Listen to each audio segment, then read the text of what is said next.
After 2 grueling days of play, over 9 rounds of Swiss, a top 16, a top 8, and a semi-final match, we now have our grand finalists. One of them, the most well-known player that you could possibly have imagined making it to this grand final. And then we have another who is a bit of an amateur, but you may know his name after this. We've got Muzzy versus Seohyun. And joining me on the desk is going to be Noxious versus Lorinda. Guys. Versus, yes. Versus. Let's do it. You're gonna be battling it out after this. I just know it. Yes. For caster supremacy. Yeah, something like that. Let's make a caster tournament happen. In case you couldn't tell, I've been saying versus a lot. Yes. Throughout the course of this tournament.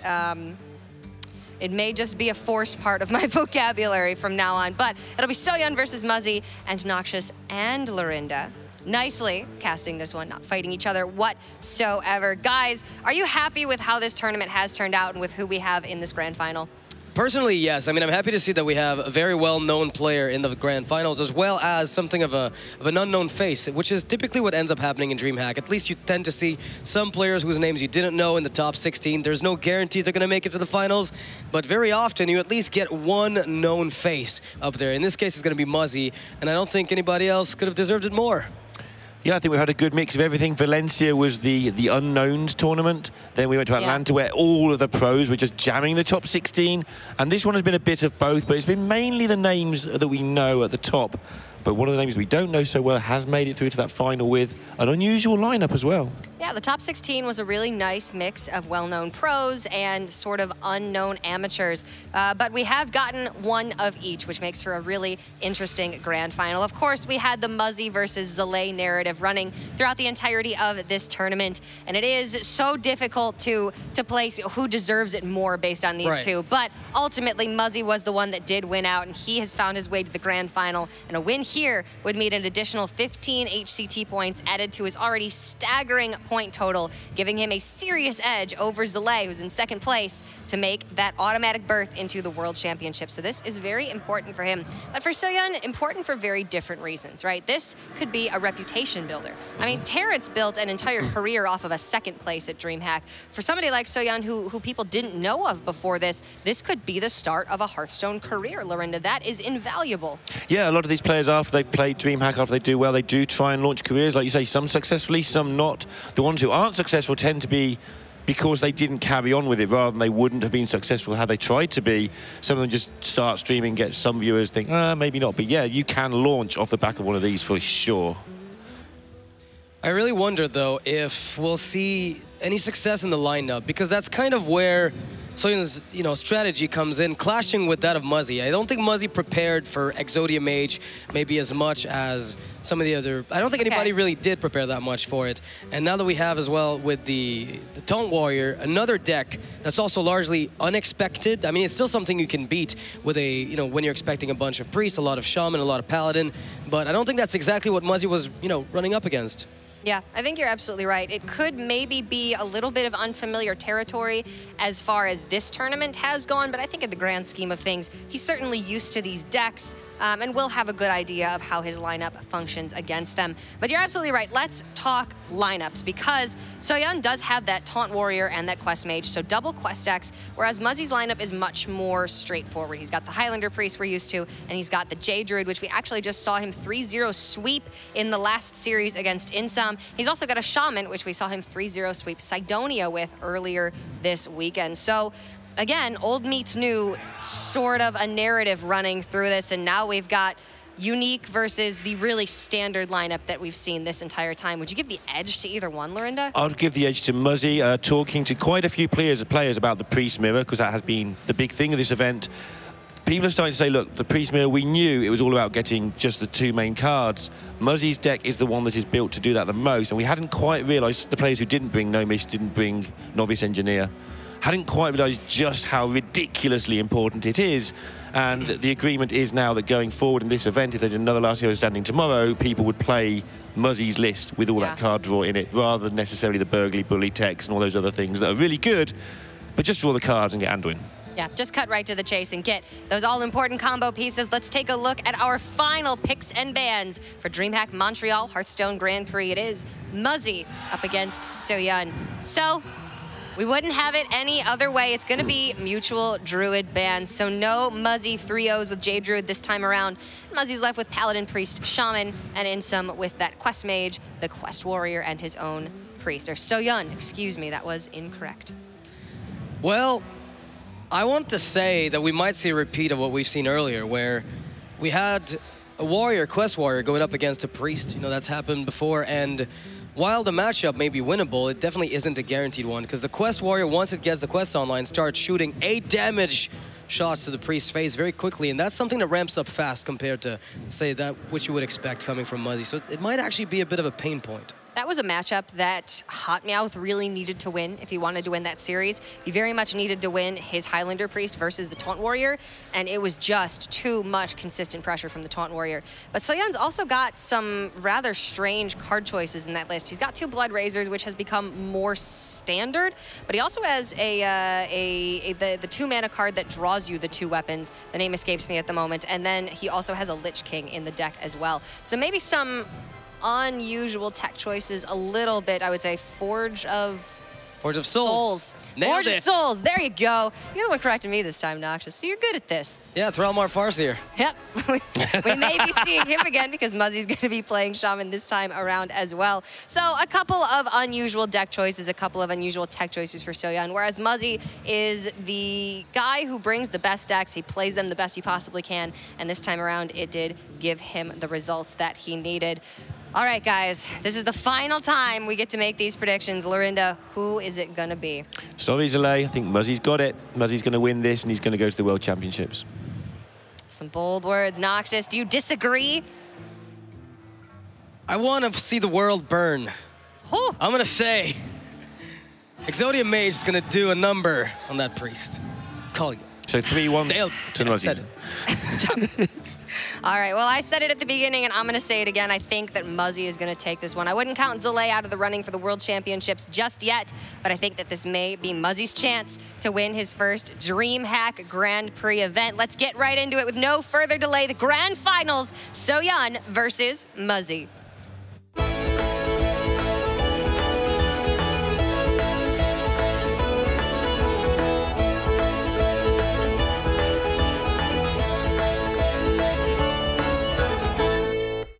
One last time, welcome to another match. This time around, Seohyun is going to be going up against grizzled veteran Muzzy in the Grand Finals. Don't look at me when you say grizzled veteran. I'm sorry. I didn't mean it offensively. Okay, no, I'll take it. Yeah. So as far as the lineups are concerned, we've talked about that at length, but I think when it comes to tournament experience, Muzzy definitely has a huge edge there. And we've seen Seohyun a little bit earlier today maybe loses nerves a little bit. And this is probably the most stressful position he's been put in when it comes to Hearthstone gameplay.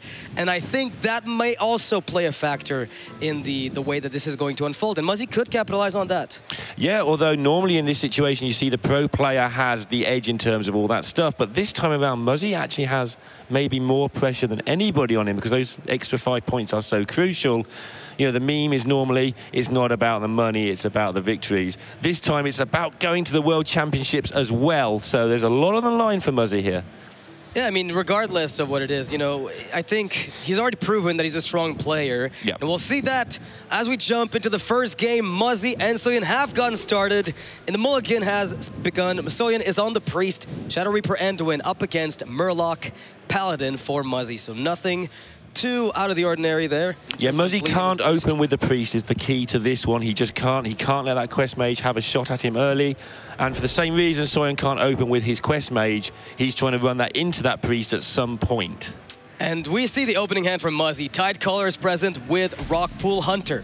Now, the Priest does have answers to those, but they have to come in quick. Holy Smite on turn 1 can answer the Tidecaller.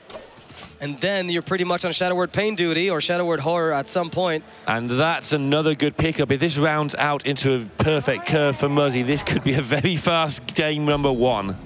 Seohyun finds Spirit Lash, but that's no help for the time being. A little bit of a scary sight. You see the 1-2, you're thinking, okay, this can't go too wrong, right? Yeah. I mean, Coin War Leader, I can maybe get away with it. Rockpool Hunter, all right, this is getting Shadow Word Pain. Just needs that War Leader and everything goes absolutely crazy. Well, that's not bad if he just fills it out. This curve is nearly perfect. It just needs to drop one in there on the 3. And that's not something Seohyun was looking for. I saw him look to the left there thinking, well, okay, no help from these cards. I'll have to make do with some draw the Acolyte's going to give me. And he's going to try to fetch those answers, but they aren't going to be easy to find. There aren't too many of them that'll bail him out of this. Okay, choices for Muzzy. He can go really wide here if he wants, but Spirit Lash would be massively punishing if he chose to.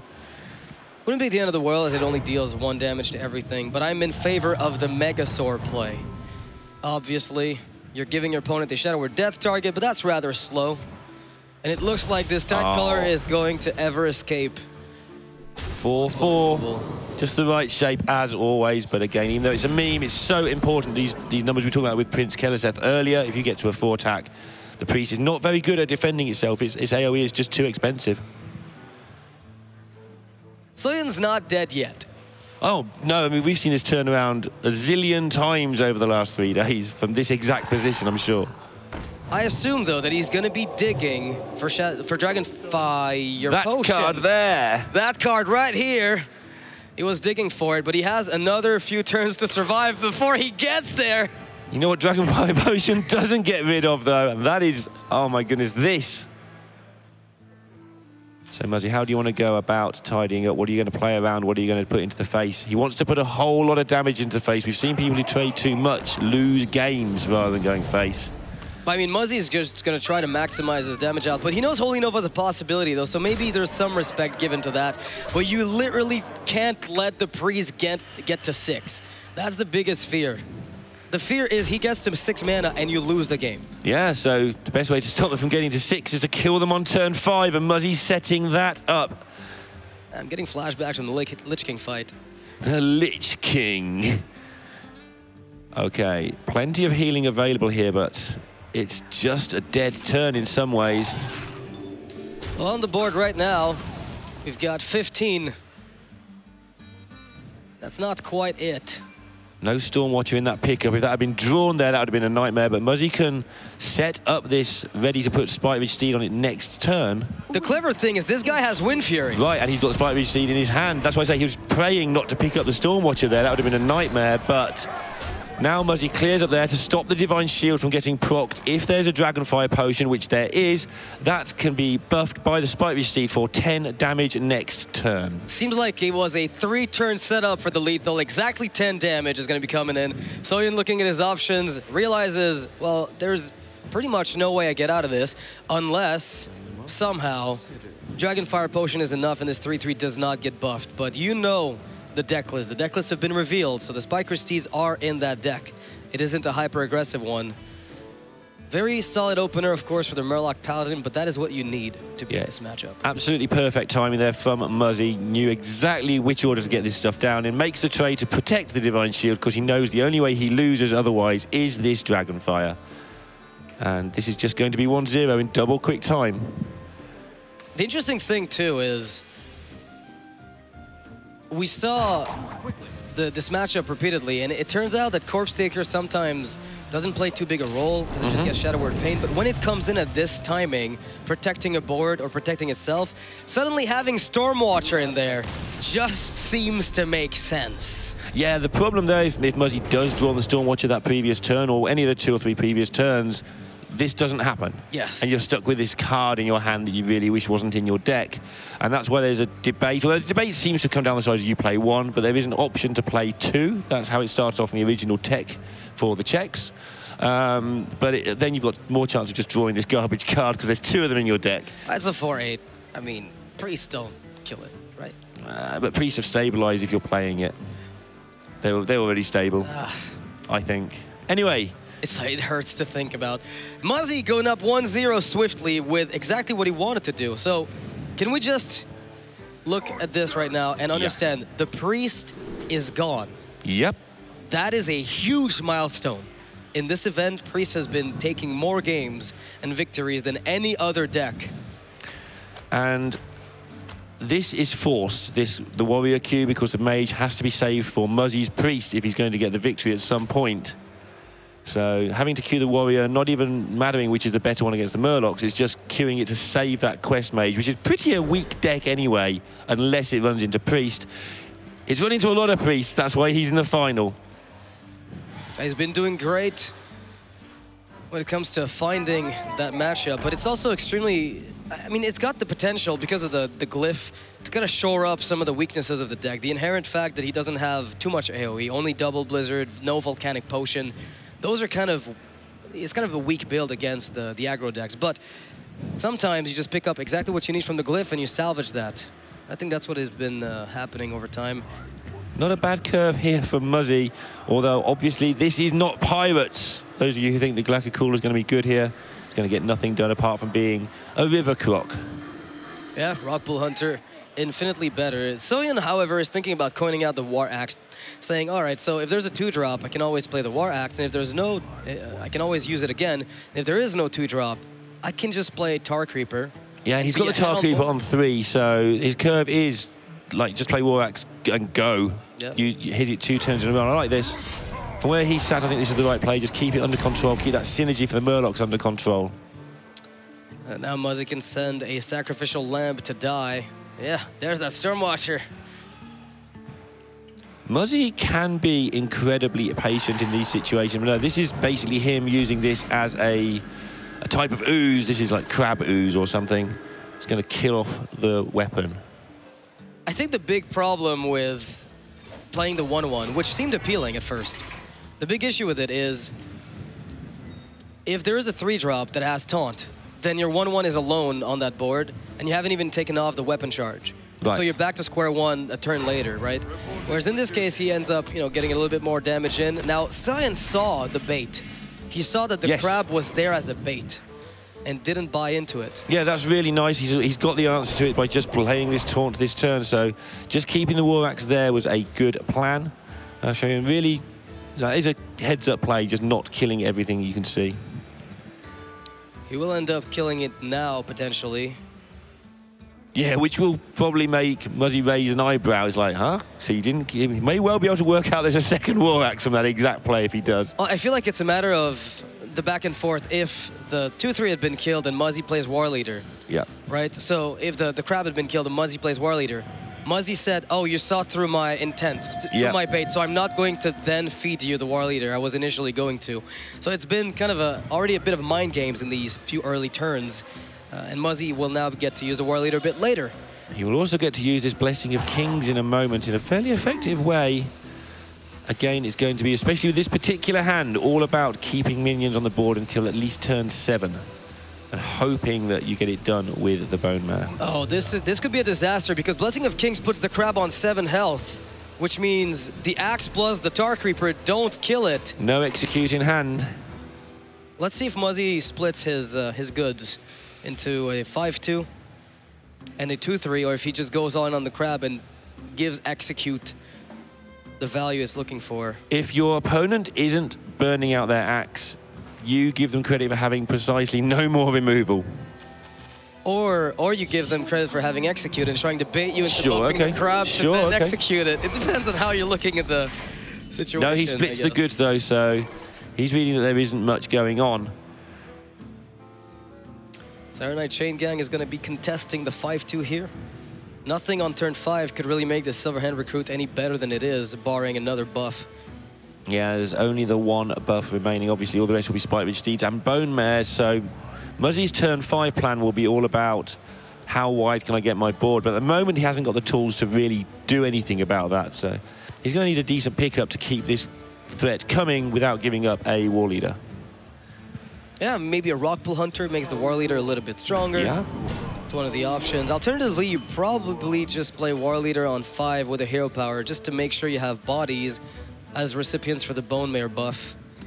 So yeah, you got to do something. You can play double War Leader on 6, and that will take you into the Bone Mare turn nicely because they buff each other. Yeah, you lose on the 1-1s over time, but you do get a little bit of a sturdier board at that point. So Muzzy needs a pickup now that just helps him pass some time. Finja would be nice, obviously, but even just a 2 or 3 drop, maybe a Corpse Taker, those sort of cards are all really handy for him right now. Yeah, there's a lot of cards in his deck that are very much live. And that is, well, that's kind of one of them. Yeah, I mean, it does have 3 health after the War Leader buff comes in. So if there's no more Axe, you can sometimes expect that to stick around. Not an easy turn because the double war leader next turn is actually quite tempting. But it's so far behind, you just don't get anywhere. Yeah. Here we go. Muzzy's just going to give credit to Seohyun for having a Blood Razor or an AoE effect like Ravaging Ghoul to finish off the War Leader, in which case the Tide Caller would simply die and there's no point to putting it out there. So he's going to hold on to the Tide Caller for later. Turn 6 gets to weave in 3 minions, which transitions into a better potential Bone Mare. Yep. All about getting that Bone Mare set up. This Blood Razor is going to do a heck of a lot of damage. And he gets to swing with it, which is a bonus because he gets to get rid of it next turn, which is... You kind of want to burn through this card over 2 consecutive turns. It usually just clears 2 consecutive boards, which is really damaging. All right, so Seohyun here clears up everything before the Spikered Steed turn. Very much an essential part of this, but now Muzzy is going to realize, oh, there we go. This could have been punished had it not been dealt with. Muzzy is going to realize that going wide while appealing is largely ineffective, given that the Blood Razor is ready to go. There's a 2-2 left over to trade with, and the 1-1 just dies to the AoE. So that Bone Mare is not looking particularly likely on the following turn. Yeah, none of it is much fun. It does set up a turn 7 Watcher into a turn 8 Bone Mare. I think that... And it's brawl-proof. Yeah. Everything just gets cleared out, and you hope they don't have more than 1 taunt for their turn 6, and you just drop everything. Yeah, I mean, that seems like the line of play that gives him the highest chance to... Yeah, with the hand that he has, he won't enjoy this line of play. It's not fun at all, but sometimes you have to just see, how do I make anything happen at all here that's worth doing? And I don't like going wide here, but I think he probably has to. You could keep the 1-drop to Spiker Steeded on turn 7. You know, you could hold on the Tide Caller and just play like a 3-3 and a 1-1, try to get at least the weapon out of the way. And but of course, he's drawn so much heavy stuff now. He might draw into more 1-drops over the next 2 turns anyway. He's much more likely to draw stuff that he doesn't want because it's going to be too cheap going forward. So he may as well have that for turn 8. Exactly. So that's going to be a nice backup plan. So Muzzy's hand extremely heavy. The opening was met with Fiery War Axe, not called Fiery Wind Axe for no reason. That card just and not for much longer either. Well, who knows, but yeah, some are optimistic it's going to still see play. I think it may well do. I think it's still going to be a playable card, which means it's fine. And here we go. Oh, that's a nice turn 10. Corpse Taker and Spiker Steed together can do some decent work, regardless of Wind Fury. Chill, it's still a crazy card. Anything that gets Spike Steeded that's got any sort of ability is fine. Okay, no real good way to get rid of this. What's funny is, as long as Seohyun does not have Execute... Yeah, this is actually fine, right? This is absolutely insane. That's an upgrade on fine. That's you saying, hey, it's better than fine. And you're right, it is. This is getting difficult, though, because you've got so many minions to handle all at once. But if the Bone Mare... Let's say Bloodhoof Brave is chosen, right, to be dropped. Right. Then you could get a Bone Mare buff on the 4-8 and get 2 kills, the 2-7 as well as the Bloodhoof Brave. So that could have been a massive swing turn. Regardless, I think it will be, but it could have been much, much worse. Yeah, and the Brawl might still be... It's going to be 3 minions, most likely maybe 4, depending how Seohyun chooses to go for it. And at the moment, the way it stands, he may have to do something about it. Do you ever not Bone Mare and simply Spiker Steed? I don't think so. This is much too efficient. If you had told Muzzy he was going to keep drawing Galactic Crawlers against Warrior in the final of DreamHack, he would have been delighted. But Seohyun's the only guy who made it through without the pirate build. Oh, the irony. It's a bit unfair sometimes. Well, I mean, Brawl is always a risky play here because you absolutely never know when things just backfire. The Drake, however, is just offering itself to die. So I think Brawl might be the play, and if that 8-9 survives, this is tension, and it does! Muzzy! And this is going to do so much damage. I mean, this can deal 20 damage right now if you Spiker Steed it, and I'm gonna guess he's gonna go for it. Yeah, you know he hasn't got Execute, so just get on with it. Just smack him in the head. Here he goes. Luck. 20 damage. Where that? Oh! Oh! Oh man, my voice is cracking. He's got the I can't do now. this. Oh, the executed the last time. But the Stegodon is here. And honestly, the fact that this minion was able to push so much damage gives Muzzy a shot. Yeah, I mean, the brawl has got, one of the brawls has gone, Seohyun's got no real removal. He's got a load of time-wasting stuff, so he's going to be around for a while. But one slip-up at any point and he loses, and he hasn't got the quest to finish it with, so he's going to be in this mess for a long time to come yet. Yeah, the double Drake will definitely help. Oh, the other brawl has been found. Oh. Yeah. All right, I think Seohyun might just be climbing back. That's so important. In this game. Yeah, it really is important. Got a great chance of leveling up the match just from that one pickup. And what seemed like potentially just a lost game. And I mean, Muzzy read the absence of execute. That's an obvious fact. Yep. Based on the previous brawl and capitalized on the fact that the brawl went wrong for Seohyun. So execute came in and delivered the justice. Still, Muzzy's still able to build up some stuff after this, but it's going to be like Galaka Crawler, Wicker Flame, and a dude. Poisonous, amazing pickup on the 2-1 that was going to do absolutely nothing this game. So from Muzzy's perspective, his board is still acceptably large. Yeah, and it's not going to be acceptably large for much longer, and it's going to be tough. He's going to need to start picking up the rest of his heavy cards. There are not many of those left. He is going to pick up some bad Murlocs at some point. Needs a Finger maybe to get some sort of refuel going. Yeah, there's no quest, so the clock from Seohyun's side is actually a lot lower than you'd expect. If the quest has not been put down on turn 1, because technically when it's too aggressive, you can't afford doing that, then that gives Muzzy an opening of maybe picking up Tyrion and closing out the gap that way. Gonna need to do it soon though. And back to 8 health for Seohyun. Still got Brawl in hand, he's still got the Curator to fill stuff back up as well. Looking really good for Seohyun, but probably a turn or two still where Muzzy can get back into this. I was thinking, do I Forge of Souls for my last weapon? Like, do I just change this to a weapon or do I need the armor? And there's only one Blood Razor left. That's the thing. That's the only card really left in the deck. I think you just take the armor, but I'm fine if you want to Forge, but thins your deck out so you don't draw that Blood Razor next turn. That's important too. Yeah, I think that's a very reasonable line of play. It's just your draws are less dead. Tyrion Fordring, ladies and gentlemen, has entered the building. Wow, what a streak of draws by both these players, finding their way into something that may not be as one-sided as it initially looked. After the initial Fiery War Axe, I was beginning to despair. And now Muzzy is back in the game with those Bone Mares, etc. Those draws we're saying are unlikely. Well, he's got the first part, the Tyrion, that's an ongoing threat. Blood Razor first would reduce the amount of damage that the Ghoul takes, assuming he's going for the double AoE. He's going to fill the board up with taunty stuff. Can't fault him for that. Then he finds more on the back of that, so Tyrion's weapon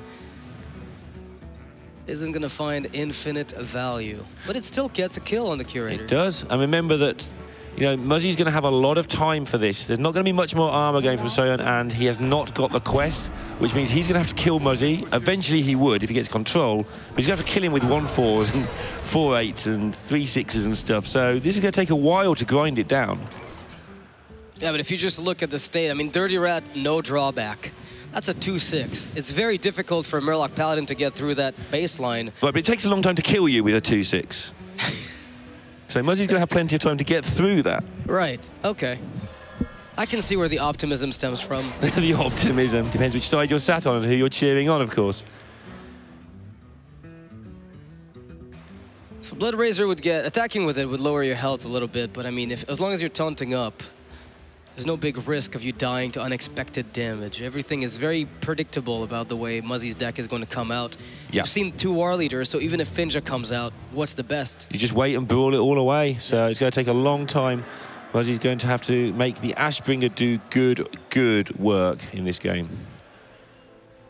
That's essentially what it seems to be coming down to for me, is getting a Spiker Steed off the draw. You have the Ashbringer equipped. Spawn a 1-1, make it bigger, keep the Stegodon, then you can start maybe pushing a little bit behind that. But barring that, I don't know how exactly Muzzy is meant to keep going. Maybe, I mean, things like get a Finger, get the Brawl got rid of, and then maybe just draw Bone Mare, make a dude and Bone Mare it. Those things are ways to develop some sort of ongoing threat. Yeah, I mean, Megastore is not what you're looking for, but at the end of the day, it still is a big enough body. Maybe you wait for Murlocs, but I can't think that you ever can afford to. It's very difficult. Sometimes you can afford to, but this one you can't. The Lich King again. We talked about this at the start. Not in every deck. It's not in every Taunt Warrior deck. I feel like the card's fallen out of favor a bit, but mostly because Black Knight was everywhere. Well, it's one of those interesting cards that everyone thought it was going to be completely insane, so everybody played it. It didn't do much because everybody was ready for it, so it fell out of favor. And actually, every time we have seen the Lich King played in this tournament, it has looked good. Very much so, yeah. I feel like people were not necessarily ready for it. You said it would take a while to kill him, but I think Frostmourne... Yeah, that makes a bit of a difference, yeah. That's sort of put the clock on a little bit too quick suddenly from nowhere. Oh yeah, that might be a bit troublesome for Muzzy. Frostmourne is ridiculous as a card. All right, so Seohyun's considering getting the Sleep with the Fishes to clear up the way for the 5-5. Then use the Frostmourne. Yeah, he's completely in control now. Muzzy's had all the things that he was hoping to get, and they still haven't really done it for him, so just getting to the point where this will be over. This Frostmourne's not going to do a lot. Well, you can kill the Bone Mare if you want to. I mean, you go down to 2 health. If there's no Consecration, you are never getting... Yeah, you're not getting a 2 in the face, but... Maybe it's too risky. When I say it's not going to do a lot, it means that that's it. It's getting 1 swing. Right. Until you've stabilized and re-armored, and then you use the other one much, much later. I think it does use the 1 swing because you can't afford the Lich King really to bump into this Bone Mare because the 2 swings from the Ashbringer then become terrifying as well. Because if Ashbringer is going to connect for 5, it might as well not connect at all. You could also just go face and just finish the opponent off. Honestly, this works. Wait. I'd go face because now you can't trade in the Bone Mare very easily. Spike Receipt number 2 is getting picked up. Wow. Spike Receipt number 2 is getting picked up. It's not, but this gets in the way handily and allows Muzzy to actually do this. Until obliterates. Yeah, it just went best 2 cards available, and it's going to be 1 game all. All right, Seohyun will take it with the Taunt Warrior, and so we will see it come out again against either the Shaman or the Priest from Muzzy. Shaman being the token version, of course, and the Priest being what you'd expect Razaka's Priest. I'm not so sure Razaka's Priest does as well as you'd expect against a deck that can armor up. I mean, we see the double Armor Smith, double Alley Armor Smith. Those are cards that Muzzy is going to try to get off the board as soon as he can. Yeah, the Shaman's not as bad as it used to be against Taunt Warrior, I don't believe, just because you can make one guy and keep evolving him after you've played Thrall. So you can actually make an annoying board from 1 minion almost and just keep forcing them to kill it, and then you make another 2, 3, 4 drop. It just gets bigger all the time when it keeps getting evolved. But the matchup is still an awkward one. You don't want to be playing Shaman as Taunt Warrior. In fact, Taunt Warrior is not a terrible choice for this entire tournament, and we've seen it like twice or something. Yeah, I'm not too sure how many players brought it, but from what I've spoken initially in the Swiss rounds to people about, it seems as though it was evenly split between Pirate and Taunt. Right. Because the deck seems to do fairly well against the entire field. Where it may falter is really when you're getting taken by storm, really by some of the heavier decks. Yeah. So you're trying to play Sleep with the Fishes to clean up Shaman boards, you're trying to clean up Murloc boards, but your matchup against them is so far from guaranteed that you're still throwing the quest every time. And of course, Pirate Warrior is one of the decks that has a decent chance against the Priest because it is just so angry. We've seen quite a lot of Pirate Warrior 3-0s in this event. So that's another reason not to play the Quest Warrior. Not necessarily because it's not good, but because it's occupying the wrong class. Yeah, it's just trying to do something another class is... another deck in the same class is doing sometimes a little bit better. And now the armor up is going to be starting. This time around, it seems like Seohyun might be looking at a slower quest completion. We saw him earlier win this matchup specifically, but it was on the back of a very swift quest completion, and he wasn't facing down an on-curve Raza and a win. Feel that, again, we mentioned at the start of the show, but Muzzy's deck for Last Hero Standing, where you're playing the Priest Mirror as one of the most important matches, is being regarded, I think, by most of the pros now as close to the best build with all this cycle. It doesn't necessarily hold for Conquest. Sure. Because, you only have to get the win with the Priest against the field a bit more. But for Last Hero, where Priest versus Priest is so crucial, we have seen time and again all the things that you can do to try and win that matchup another way, and it just comes down to who draws their combo first. I think we'll see this a lot more in other Last Hero events.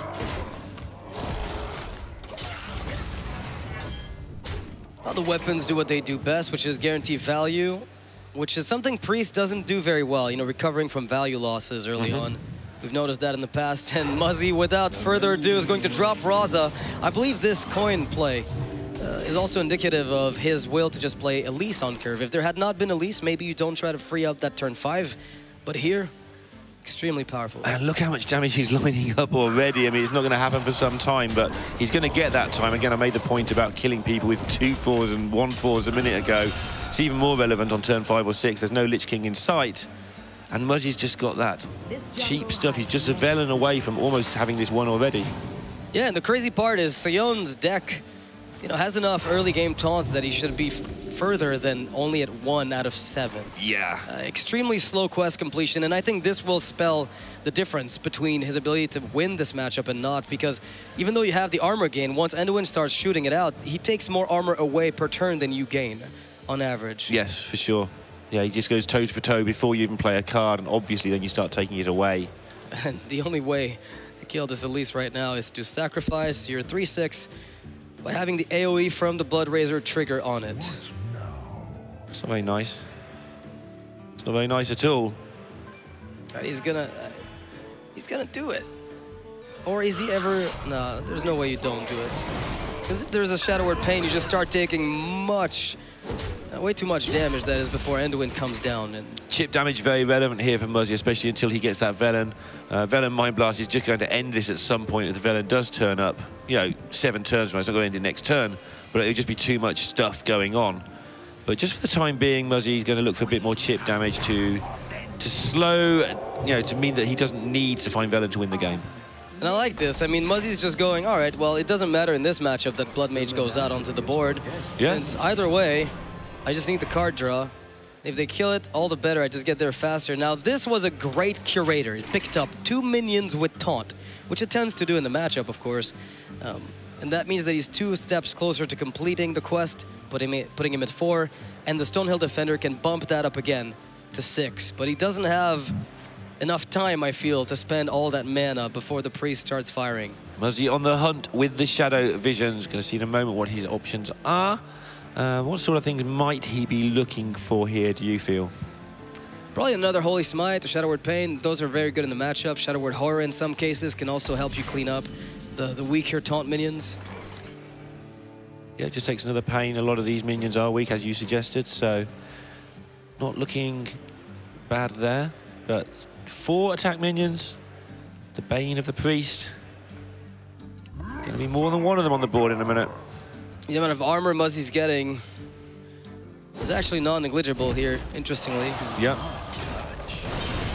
You wouldn't expect the Priest to get that much armor without Enduin, but it's happening. Luckily for Seohyun, his board, well, luckily. It's planned, but on turn 8, Enduin does not kill these things. However, we've seen one of the strengths of the Priest, one of the many strengths of the Priest is its ability to look like it's taking a beating and actually just not be taking a beating. We saw the Rat earlier hit, I don't know how many turns in a row with Burgly Bully, and his opponent was still on 22 and 26, and the Priest just doesn't take long-term damage. And that's really the strength. And we're going to start firing at the face here. Muzzy looking to end this game, and realistically, I think that's his best shot. We've seen the end win, so Lich King comes out. Muzzy's going to try to end this very quickly, because if he doesn't, this damage can add up, as he's got no more healing in hand. But I mean, he's got Shadow Word Death. I feel like Muzzy's not going to be struggling. I feel like he gets there, but obviously it's not certain. There is some damage coming in. Got to death this Lich King just to stop the nightmare from happening, but still got a few turns, and he's got a lot of cheap cards, and he's got a Radiant Elemental to fuel them. Every card he plays is 2 damage nearer to victory. So he can play 5 cards for a total of 17 right now. I'm not sure, but I feel like with the Acolyte of Pain, this might be it. because the Radiant Elemental reduces the cost of the other spells, which makes the Acolyte of Pain weavable. So I think he wins. I think he's got 19. 1, 2. I want to be lying, which I tend to do. But Mind Blast is the crux of the matter. Sure.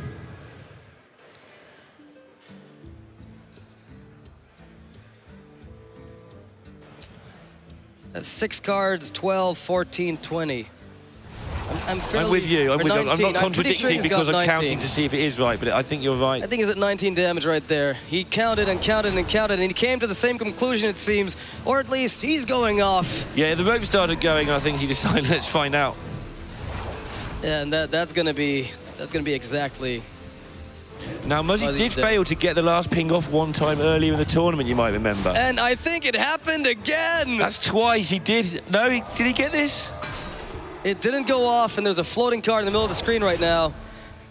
He hasn't lost the game because of it. Right, last time he won as well, I believe, but he did manage to make exactly the same thing happen. Cards are still being cast.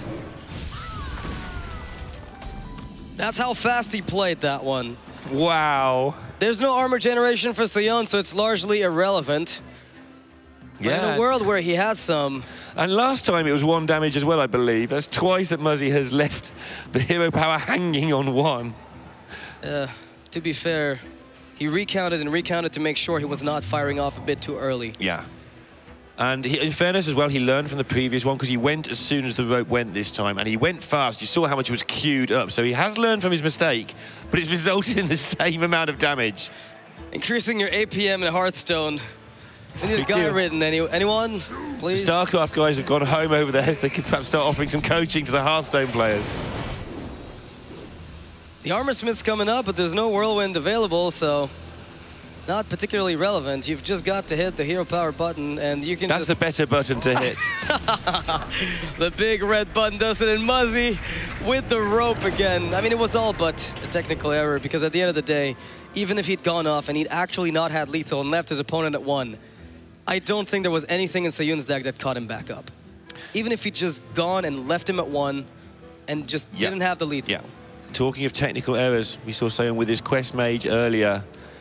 Bit more than a technical error. An outright disaster nearly occurred. But he salvaged it. He did, but Muzzy saw that game.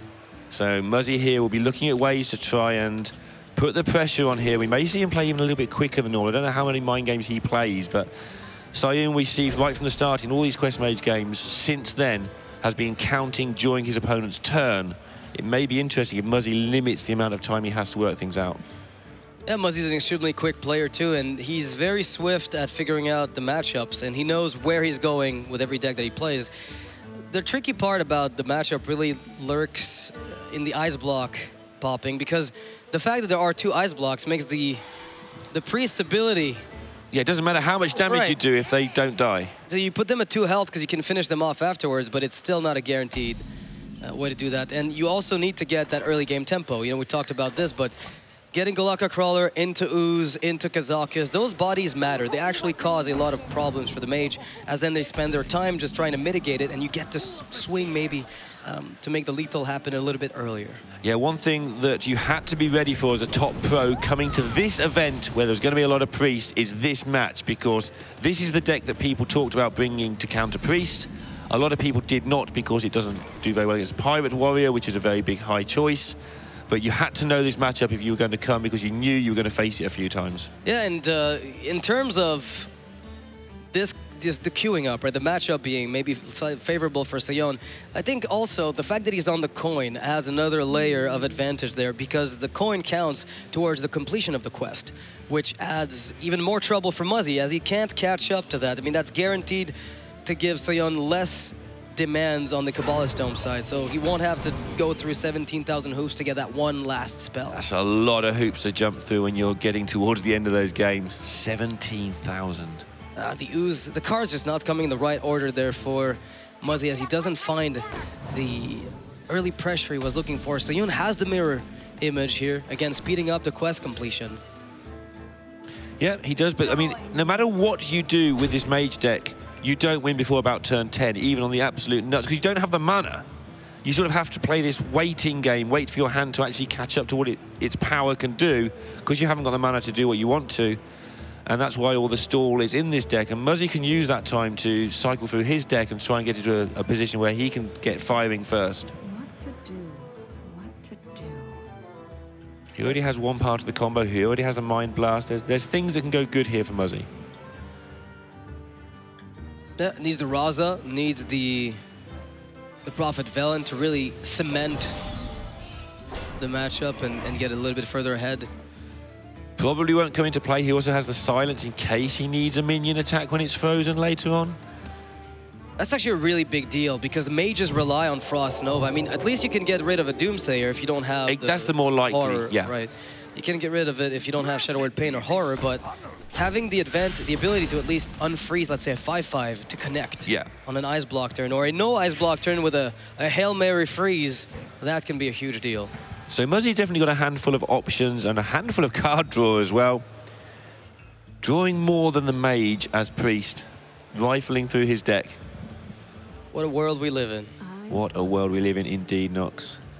So Seohyun could go for Kabbalah's Tome now. It's a rather safe spot to do so. He's got the Blizzard. The problem is that these minions are surviving AoE.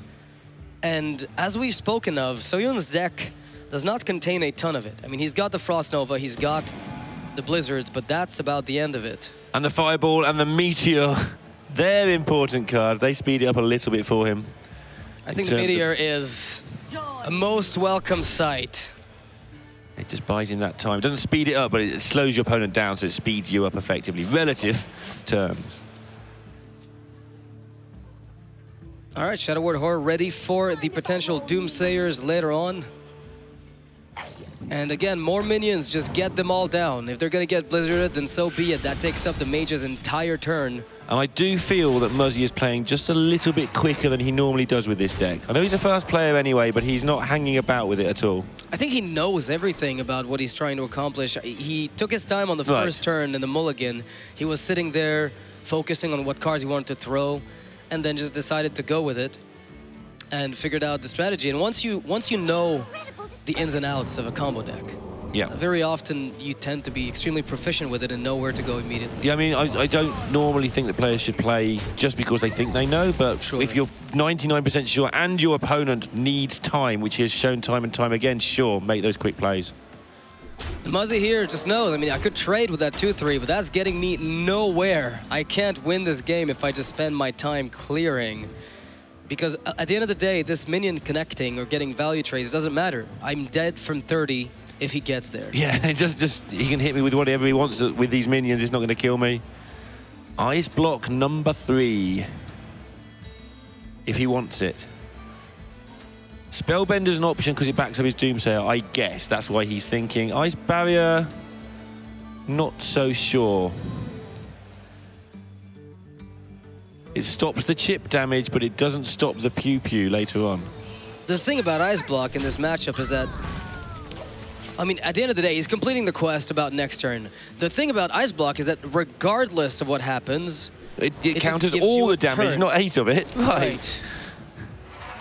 Wow. Interesting decision there. Let's see how that plays out. Still no Raza for Muzzy, but he's starting the pew-pew soon. Yeah, he's going to at least get the Pew version going on. It gets upgraded to Pew Pew. Flips back over and puts another one on the end if he draws Raza. And Kazaka's here. I mean, he's going to be able to make board soon. Kazaka's might get him some demons, for instance. He's going to go up to 9 cards if he plays this, so I'm assuming there's going to be a freezing potion to go along with that. Spirit Lash would still mill him 1 card, potentially. Okay, there's a Sorcerer's Apprentice. That's a big deal with all these multiple inflections already. It's one less thing that can go wrong if he does get milled at any point. Takes the trade, knows he's just got the Exodia combo. And that's the Spirit Lash Muzzy wanted to make this Acolyte overdraw. What a bummer. Yeah, that would have been interesting to say the least. And exciting for us, of course, to see what would have been milled. Didn't happen this time. But it could have been worse. It could have been Raza. All right, so Kazakis might be a consideration for Muzzy at this point. Something like a massive potion that resurrects. That's a possibility. Yeah, resurrects or gives you cards in hand later. Maybe some demons. Try and get yourself a tasty demon victory. Sure. Jiraxxus. Might be too slow. With my luck, it's some kind of cruel into, unless it's apothecary. I can't play either. Frostnova, not the biggest of deals at this point. Seohyun, he's completed the quest the moment he plays the meteor that he's got here. Whenever he plays that, the quest is completed and goes into his hand directly, but then he's waiting for Antonidas to pull the trigger on the full combo, which may take a while. We don't know where that card is. Could be at the very bottom of the deck. We've had it happen in the past. But more likely than not, he will have time to assemble it. So what we were talking about with Tarza's deck, who played the Giants version, in these situations, well, not these, when you're a bit lower health and you're trying to fight for board a bit more, you've still got some play with the Giants, whereas you are reliant on your Antonidas actually happening in this deck. You almost never win without it. You can set up some terms where you tempo out 12 with the with the apprentices and the time warp, but it's rare. But in Tarza's version, we've seen him time and again actually just use the quest as a tempo tool. This is more of a true combo deck. So Seohyun might go for the Doomsayer, just try to reset the board again, buy himself some time. I mean, I keep saying buy himself some time, but at the end of the day, he did not pick the ice block, so I think he's just feeling comfortable. Yeah, he's got a lot of options. He's not going to die to board. The board is just never going to bother him at all from about this point onwards. The only time this gets nasty for him is Raza and Velen, and even that needs to happen very soon for Muzzy. That's one of those. That's one of those two cards. No Raza, which means we can't burst the opponent down, but you need to remember, in this deck, there is no Fireball, there is no Polymorph. So that Velen is actually rather difficult to kill. What do you go for with Kazakus? You go for a 1-mana spell? I've said this a few times, and just now you've got the Velen going. Is that a way to win this game, or do you have to go for the 10 for the value? You're in a hurry. Maybe you take a 1. 1 for 3 damage is probably correct. Yeah, there we go. See, he picks up the 1-mana potion. We'll try to draw cards to Raza still and gets the 4 armor, which is irrelevant. Didn't get the damage he was looking for. What he wanted was to get the ping from the 1-mana spell off the Velen for 4 later, plus the 3 damage, which is actually 6. It's 10 damage for 1 mana. Yeah, didn't pick it up. Mind Blast in hands, another 10 damage for 2 mana. When he gets Raza. Sure. He was getting close. Seems fair. That's it.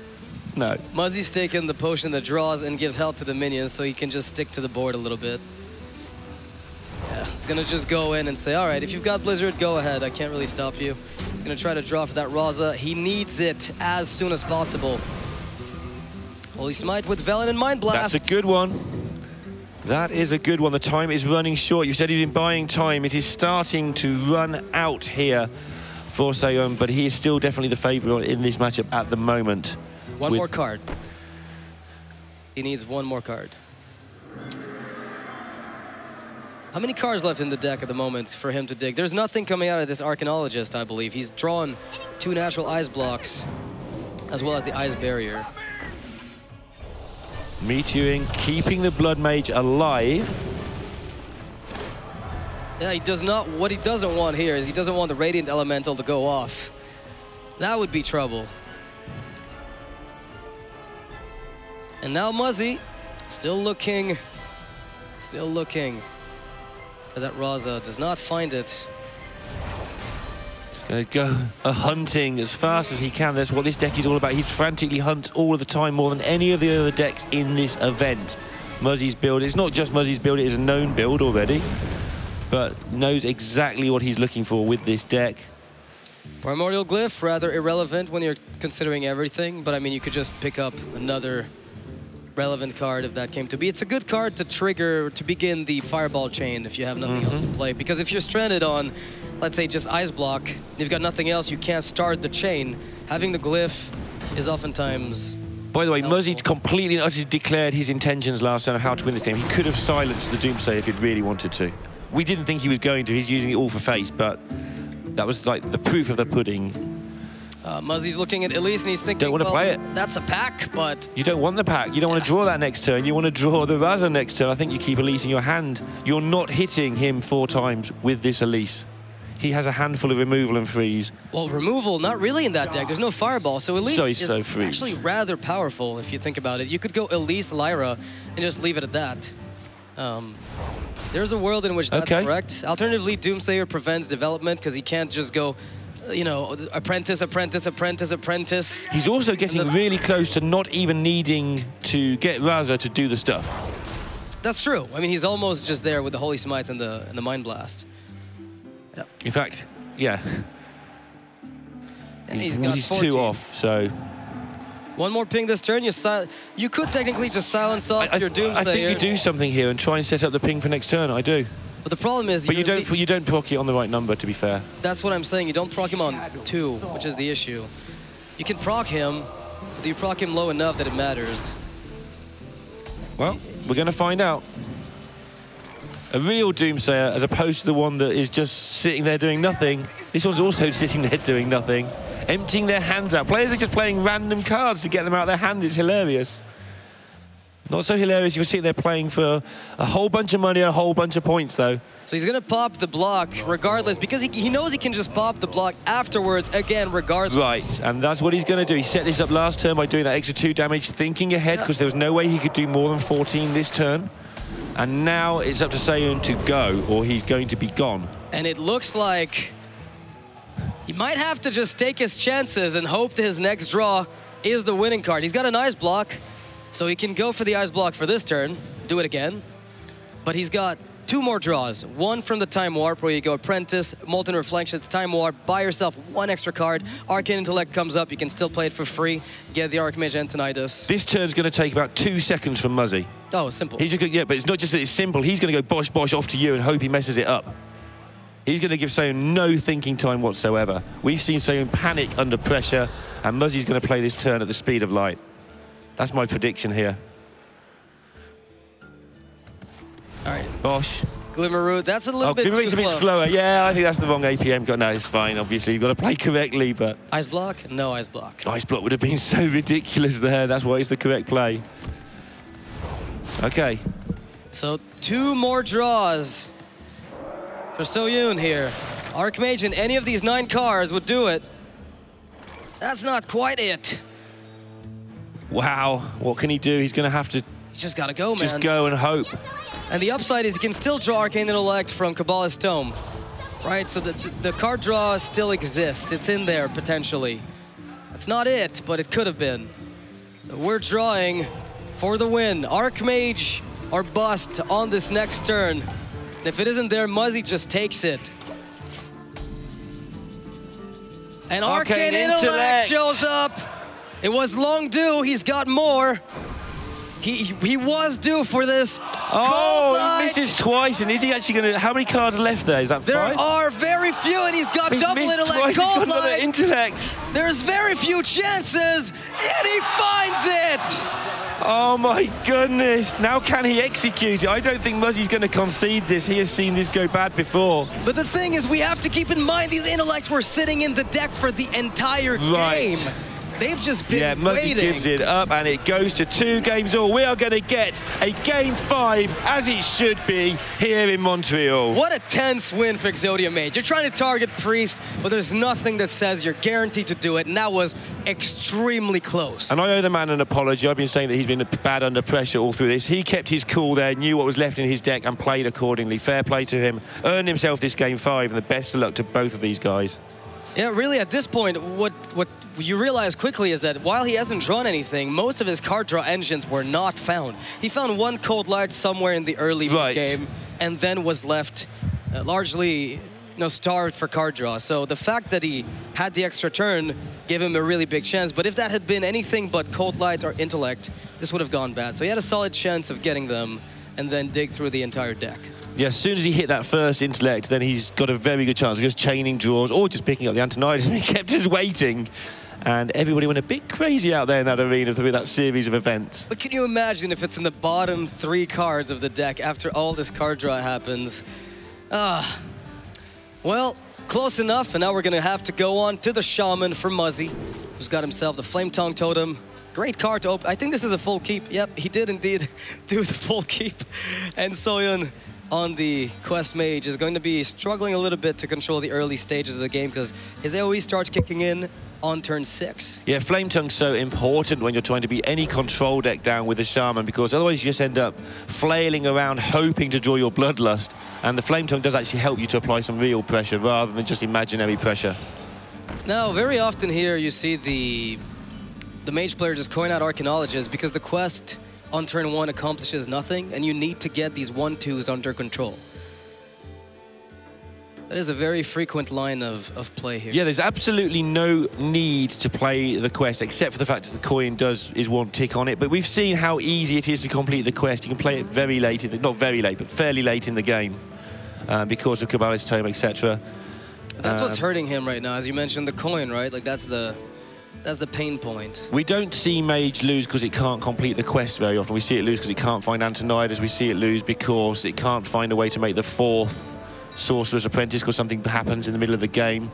You don't often see it happen because they just can't complete the quest. All right, Seohyun here considering how much this Archaeologist is worth. The issue, I guess, would be that it leaves him a bit stranded on turn 2 unless 1/1 is played. But if Jade Claws comes out to answer this, then you can ping the 1/1 and you keep going. So I don't see why not. Okay, there's a lot of stuff there that Muzzy can use. He's going to have to unravel this. Jade Claws is a weird card here. It might fit this particular part of the curve quite well. You've got to work out when you want to play it to make sure that overload turn doesn't punish you. And on this particular hand now does seem like as good as any time with any. Yeah, the big upside, I guess, for Muzzy is really that the enemy has to spread himself. Again, you're giving him the trades. And then you're able to play a 2/3, and you know there's no Frostbolt in the deck. So this 2/3 is not going to be challenged for a long while. Seohyun's turn there worked out well for him, by the way, that coin, because turn 2 ping was actually the correct turn, and so it wasn't a wasted turn. It's like when you use turn 2 on Rogue, we talked about it all tournament with Keleseth. If you don't get it, your hero power's fine. He managed to get a use out of his turn 2 here. Now the Acolyte of Pain seems like the obvious go-to, where you get yourself some card draw to cycle through that deck for the Blizzards. Muzzy, however, with the Flame Tongue Totem, is able to negate the card draw that is going to be acquired from this Acolyte of Pain, which is also quite important. You know, you want to go phase, but at the end of the day, if the mage draws to the AoE, things get very scary very quickly. Yeah, and scary indeed. Here's all the Cold Light Oracles he wanted earlier. Turn up now to save him a heart attack or 2, but totally different game, of course, this time around. As long as the Flame Tongue is there, it is unlikely we will see an early evolve. It's just not worth getting rid of it for what it grows into most times. No, unless you're trading your board away, I don't see... Yeah, if the Flame Tongue's going, then if the Flame Tongue dies, then you might evolve a bunch of garbage into slightly better garbage, but while the Flame Tongue's there, you can't make your board better enough, usually. Yeah, kind of a tricky spot here. If he thinks he can stick the board by evolving... I think he just goes wide because it's the turn before Blizzard. So he thinks he can stick this board because he's got the Bloodlust in hand. That's why he's evolved here. To make it, all those 1 health guys go away, even though these minions are garbage, they may stick, and this Bloodlust might just be near enough the end of the game. And now Seohyun, with the Frost Nova, is probably going to consider it, since there's no other way to really stall until he picks up his Blizzard inevitably. He could start with the quest, and then Nova into the mirror image, maybe get that extra 1 mana started somewhere. Plenty of stall available here for Seohyun, but he's got to be very careful how he manages it, because 1 slip-up and Muzzy is just going to win in 1 turn. Seohyun is considering the frothing and what it means for his general state at the moment. I mean, he's got the Ice Block, that's all nice, but if you're on 6 mana, playing an Ice Block is costly because you can't even clear the board on the back of it. This Frothing Berserker is really annoying here for Seohyun, because even the simplest of trades put that thing so big. And he is going to be at 10 cards and will play the quest as well as the mirror image. He's got the Doomsayer for the Frost Nova Doomsayer, but Muzzy's got his Devolve. He knows what to do and how to handle this. And he's got to add it all up as well. There's a lot of damage here. Feels like a bit of a waste when you end up bloodlusting here, but the issue is there's also a Blizzard on 2 Blizzards in your opponent's deck. Trying to work out how much you connect for. Is it 17 or 18? It's a lot of damage when you count all the Frothing buffs. It's the old Patron days all over again. So you throw the 1/3 into the 0/2. So you start with Bloodlust.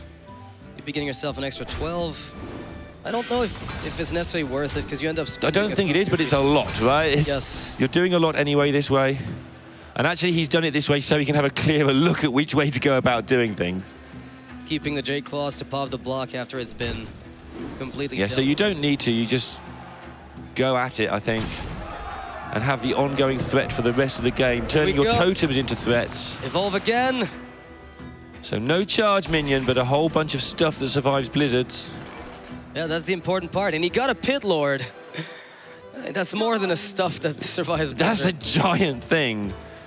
The Doomsayer is going to do nothing. Muzzy worried about Blizzard, sees the Doomsayer. Sigh of relief, probably. Yeah, so it's definitely what he wanted to see here. Yeah. Doomsayer turns into a moaning little imp. And now it's just about whether Seohyun can survive through blocks and through blizzards to get to stuff. But at the moment, he has no apprentices in hand and no Tony in hand either. And no freezes either. He's facing down just constantly proc block. There's a part of the combo. Fine, but you're still 5 spells away. And he needs to make space in his hand to even try and do the quest. I was saying that doing the quest is usually the easy part, but if you can't empty your hand out, it becomes a lot more difficult. He's thinking about Simulacrum, how low that reduces the cost. I mean, he's got 3 apprentices in hand, technically. Yeah, he's good on that front. He's not good on the Tony front. He's not good on the make space to do your quest front. He has got the cut to the tomes available, so if he can make the space in his hand, he can get that done. But how do you make space in your hand when the cards in your hand are like Cold Light Seer? Cold Oracle's a bit too... I mean, everything he has in hand, 2 Kabbalist Tomes, they're all too slow. And the funny thing is, Muzzy doesn't even need to worry about popping that block with the Bloodlust. He just has exactly the pop at 1 health. He's doing this the straightforward way. If you're never sure if you can proc at 1 or not, especially if you're under pressure or if you don't play a lot of Hearthstone, start off with the big guys and leave yourself the spread of the 1s and the 2s to finish off a little bit at the end. It's the easiest way to make sure you proc on the lowest possible number. So I think Seohyun, barring a Frost Nova, is simply done here. The Ice Block can be played, but not alongside Blizzard. So if you play Ice Block, then you buy a turn, but you can't play Blizzard with it, which means the board comes back and pops it. What Muzzy is doing here to get this mana tie down is he is looking for Jade Lightning, so even if there is repeated freezes, he's going to have another threat with a Jade Lightning if he draws it in terms of just direct damage to your face. Yeah, Jade Claws will probably end the game next turn if no Ice Block is dropped. So Muzzy's just looking perfect here. He's looking really good. And Seohyun's going to be able to stall out for another turn or 2 yet. But he's stalling, not getting anywhere. There's a difference. Earlier he was stalling to buy himself a chance to draw. Here he's stalling because that's all he can even do and see what occurs. And Seohyun is worried about Jade Lightning. He's worried about Jade Claws number 2. He knows that's a possibility. So he has to play the block to safeguard himself against that. But then what do you do about the board? You just can't address it. So what he's doing right now is trying to count what he can do with apprentices next turn. If he starts with Simulacrum, plays the first one, and then plays the second one, gets a Molten Reflection, that leaves him with 2 little mana afterwards to really do anything. So he'd have to pick up some other magical play. Yeah, this game's been going on a while, but it is still only turn 8. Yeah. Because of all the speed at which Muzzy just evolved things to protect them on early on. So for 6 mana, Seohyun next turn can start generating random spells. So if in the Kabbalist Tome is precisely Frost Nova and Frostbolt, he can stall 1 extra turn. Or Ice Blocks, you know, that's always a possibility. But he can create apprentices now to pop a tome and have sufficient mana left over to maybe get something going. Managing to make that space on the board, it's always helpful for any time, but especially when evolves are involved. Yeah. Well. Doing apprentice math, but the odds are not in his favor here. It's looking like Muzzy's just got this one on lockdown. We have to see what Seohyun can muster, but I wouldn't really give him too much of a chance. He's got to get going, though. He's got to get going, because if he doesn't, the spells will just take too long, and he won't be able to play them. Yeah, he needs to make the decision, am I going or am I not? Otherwise, he won't be able to, and the decision will be made for him. Seohyun, you've got to get going before the rope hits. Maybe you pick up spells you have to think about a little bit It's a long shot, but there's a Frost Nova and a Frostbolt potentially waiting for you in there, and maybe you can buy yourself a turn, but you gotta start somewhere. He wants to hedge his bets on there being no Jade Claws, no Jade Lightning. Pick one.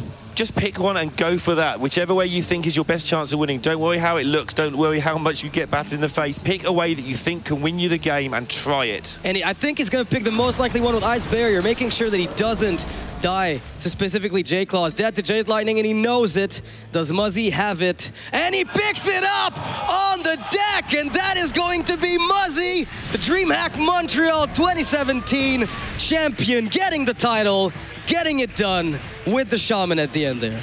On my way to DreamHack Montreal to crush the hopes and dreams of Zalay was the tweet he sent out before the event. It couldn't have been more right. Yeah, and it could not have been he right. tweeted it out, and I think that has put a massive hole in Zalay's chances. It's not over yet, of course, but if you're going to put a hole in someone's chances, put a big hole in it. Isn't that a sweet moment there? Talk about a tournament here. Oh my goodness.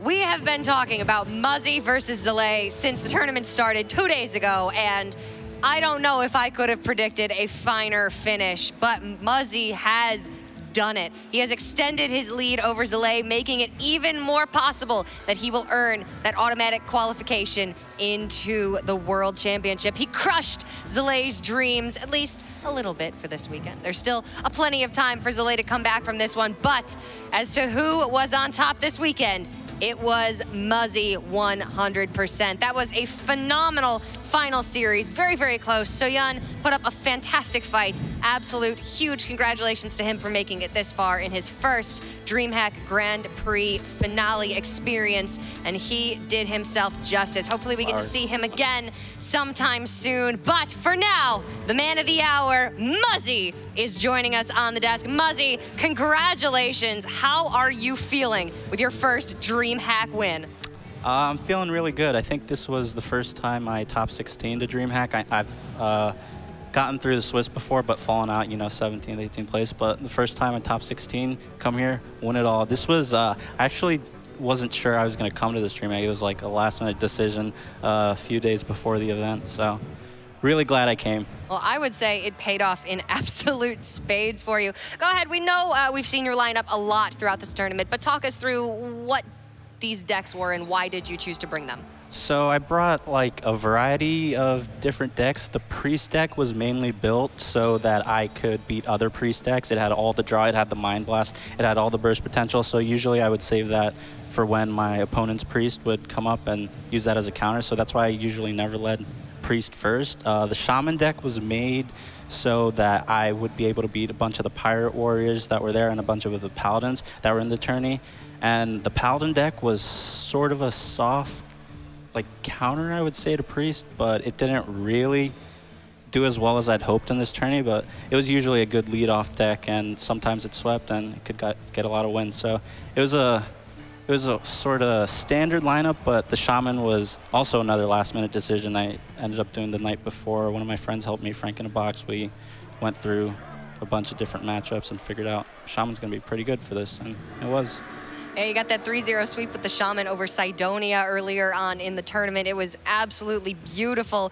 Now, you say your lineup's a little bit more standard than some that we were seeing, certainly Tars and Insum. And even your opponent in the finals, Seohyun, had a couple of ringer decks, sort of. He had that Quest Mage and that Quest Warrior. Was there anything that you were worried about from him going into the finals? Not really. I looked over his deck, looked at all the cards. My Paladin lined up pretty well against his decks, I would say. It was kind of disappointing for me when he got the win with the Taunt Warrior against the Paladin. Usually the Paladin has enough gas when they mulligan the quest to take him out, you know, with Sunkeeper Tarim. But yeah, I felt a little shaky there, but then when I queued up the Priest, I saw the Anduin, I saw the Raza. I knew I was going to get a win that game. I ended up missing lethal right at the end. The second time. Both times on the streak. I thought I would have enough time, but instead of, like right at the last second when the rope came down, instead of Shadowward Painting the 2-3, which would have given me enough time to refresh, I accidentally Shadowward Painted the Loot Hoarder, which caused the draw to happen and the hero power to not refresh in time. So, That, after doing that the first time, was that your key the second time? You saw the rope and you're like, I've got to go because I made this mistake before. Yeah. And I ended up making it again, but still got the win, win. I don't think he could have out-armored me with double armor smith from that point because I still had Potion of Madness, Silence to get rid of them, and I still have a bunch more damage in my deck. So I knew that was still going to be a win anyways, but just a bit disappointing to miss the lethal. But did you think about the Loot Hoarder before you did it, or was that just a snap target anything play? Like, did you know the draw would slow you down? I forgot that the draw would slow me down. I should have Shadow Word Pained the other one, obviously. But that is still amazing, though. Pesky animations. They get the best of you sometimes. If they made their animations a bit faster, I wouldn't have messed The up. StarCraft lads are just over there if you want some coaching. Yeah. If you want the APM help, well, you can ask Nosdormo about, you know, animations. Yeah, absolutely. But we have been going over this narrative of you versus Zalae pretty much the entire time throughout this tournament. Yes, it was DreamHack, but sort of the sub-storyline was your rivalry going into this. How does it feel knowing that you've extended your lead ahead of Zalae now? It feels amazing. When I was playing during the Swiss, I saw at one point my record was 4-2 and he was 5-1, so I felt he's going to make it to top 16. Now it's on me. I need to win all the next of my matches, most likely, to be able to make top 16 and contest him, and I ended up not losing a single game since then. You know, my mentality was there, everything was there, my decks worked well, and got the win. Turned it on exactly when you needed to. Noxious, Lorinda, is there anything that you guys want to ask our DreamHack Montreal champion? I think at the end of the day, it's more, you know, are you happy? Because I feel like over the last year and a half, you've just been kind of getting that spotlight. You've been doing much better. You've always been recognized as one of the top players, but I feel like you're finally reaping the benefits of the hard work. And I think, you know, I need to ask you just how it feels to get here and exactly how much you plan to participate in other events just to keep that going. It feels absolutely amazing. This has probably been my best breakout year, I would say. I went 10-0 in the spring championship, won that, and now came here, won this as well. So really doing well. Hopefully it'll continue to Worlds, right? Hopefully so. Hopefully we see a lot more of you as well at these sort of events, you know, continuing to prove just how good at this you are. Thank you so much for the last few days. Yeah. Thank you so much, Muzzy, and congratulations once again. Everybody, let's give it up for our DreamHack Montreal 2017 champion. It's Muzzy. Oh. And some very nice flowers. A trophy will be given to you at a later date. Sorry about the short delay there, but hopefully we can make it up for you after this. That is going to do it for us, guys. From all of us here at DreamHack Montreal, the production, the casters, everybody behind the scenes, thank you so much for tuning in. We will be back next month in Denver. We hope to see you then.